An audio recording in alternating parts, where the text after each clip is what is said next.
Hello and welcome. In this video, I'm going to discuss how to use Alex Martinez Spanish Made Easy book. This is one of the most affordable, if not the cheapest book that is available in the market, and anybody can buy in Amazon. And most of the books I think is available in the Indian market. It has some features, some advantages, some disadvantages. I'm going to discuss how to gather or gain maximum information from this book and go ahead. First, start with the pronunciation. This book teaches Spanish with a lisp. It means it uses the th sound instead of the s sound.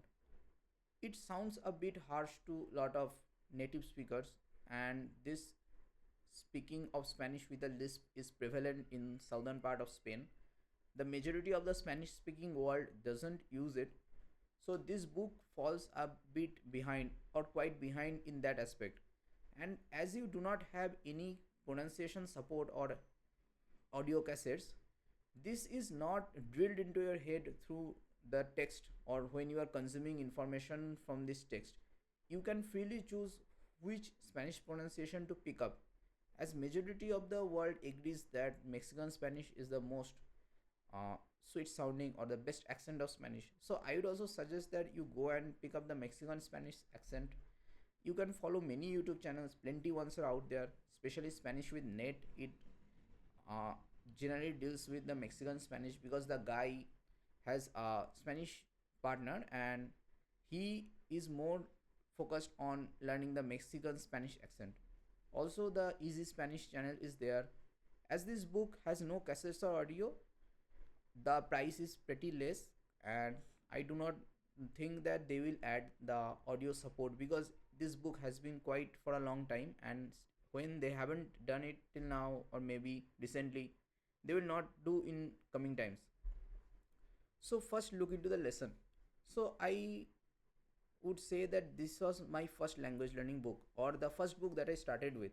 So you can see that I have written every English word corresponding to the Spanish word. So this looks makes the text look a little bit congested, right? So I was learning Spanish for the very first time. So I wrote it like this: Un campesino, a farmer, va por el camino, walks through the road. So if you are a complete beginner, do not feel any hesitation to learn like this. You have to absorb the text content completely. When you are starting, you will write for every word, but after 2 3 lessons you will learn most of the words and you can skip this practice, or you can use a notebook where you can cleanly record what you are learning as new words, right?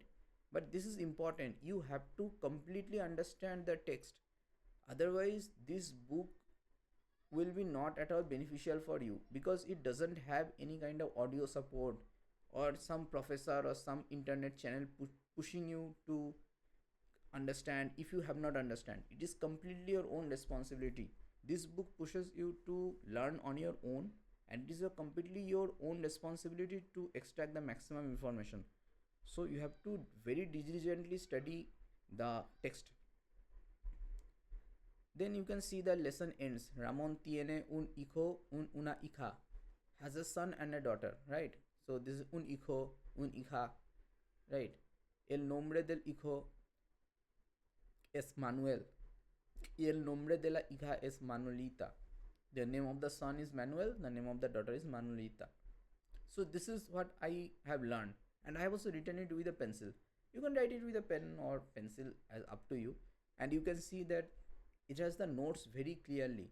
So El Campo has two meanings: a country as opposed to a town or a field. There is examples. The examples are very clear, small examples with English translation on the right. The font looks very pleasant too. And next come the exercises. In the exercises, always there is the first item which tests your comprehension based on the text, and the questions will be always in Spanish, and the answers or model answers will also be in Spanish, and the answers are present at the end of the book corresponding to that chapter. You have to refer it, but I would suggest use your creativity, try the best the way you possibly can to answer these questions. que come Ramon? So what does Ramon eats? So you can see that come pan. So Ramon come pan y un plato de sopa. So E has got hidden because of the image. So like this you have to answer, right? And you can see the fill in the blanks. This is must, and this you can do right also. You can manually by face or by speaking also you can do it. But I would suggest when you are beginning or when you are starting out, you should write this by hand because it makes you more conversant with the Spanish writing system, or it inoculates yourself with the Spanish writing. Next come the explanations. You can see the explanations of every chapter has certain different new concepts elements. So this explains how to use infinitive, right? Deseo ver a Madrid, or some a and al, like this. So deseo ver a Madrid, I wish to see Madrid. So these examples are present on the left hand side. There is Spanish, right hand side you have the English. So I would say that you should also focus on these sentences. Some of these sentences are quite little idiomatic, which are in the later half of the book, not in the middle. This is quite standard sentences, but always also focus on these sentences, learn them. And also you can see the impersonal verb I. So I azúcar en un azucarero. There is sugar in the sugar bowl, right? So this thing you can learn. So the explanations are there, and everything is quite well explained, and you have to go through it very diligently. And if you are not understanding it, refer to YouTube, learn the concepts. And this is the chapter 12, from where I found that the book starts getting harder, because from this chapter they introduce the past tense. So the till now it has been present tense, present conditional, like this. But from chapter 12 I found that it starts getting hard. So you have to focus extra attention. You could have glazed through the first 11 lessons. You could have done 2 lessons in one day or something. But from chapter 12, America Latina, you have to put some more attention, which is my suggestion. I felt that this book started getting harder from chapter 12. So you can see that there is a big text, right? America Latina se extiende desde la frontera de los Estados Unidos. Latin America extends from the border of United States de North America, of North America, hasta el estrecho de Magallanes, till the Stretch of Magellan. Este territorio comprende 19 repúblicas independientes. This territory has 19 independent republics: Mexico, las Islas de Cuba, Cuba Islands, y de Santo Domingo, Santo Domingo, Dominican Republic, right? So 6 repúblicas de la América Central y 10 de la América del Sur. 10 countries of Latin America, excepto Brasil, donde se habla portugués. El idioma oficial de todas repúblicas es el español. Except Brazil, where Portuguese is spoken, the official language of all these countries is Spanish. So this talks how the Spanish Empire got built. So you have to read this, you have to understand. Whatever you can't understand, you should note it. I made the small vocabulary notes in that time, but you can do it, or you cannot do it. You can use a textbook, or in modern times you can use Google Lens, whatever you wish, right? But the thing is that you have to understand this text, right? So you can see there is other again notes. And after that I would like to say that this book has very good collection of verb tables, and they have really picked the idiomatic ones, the verbs those are most commonly used, and the ones that people do make mistakes, right? Like decir, poner. So ser and ir are normally to be chosen as verbs for examples, because these have irregular forms, right? So these are good choices. The verb tables are very good. Study them diligently, practice writing, right? So this presentation is good. After that you will have, after every 5 lesson you will have one revision chapter.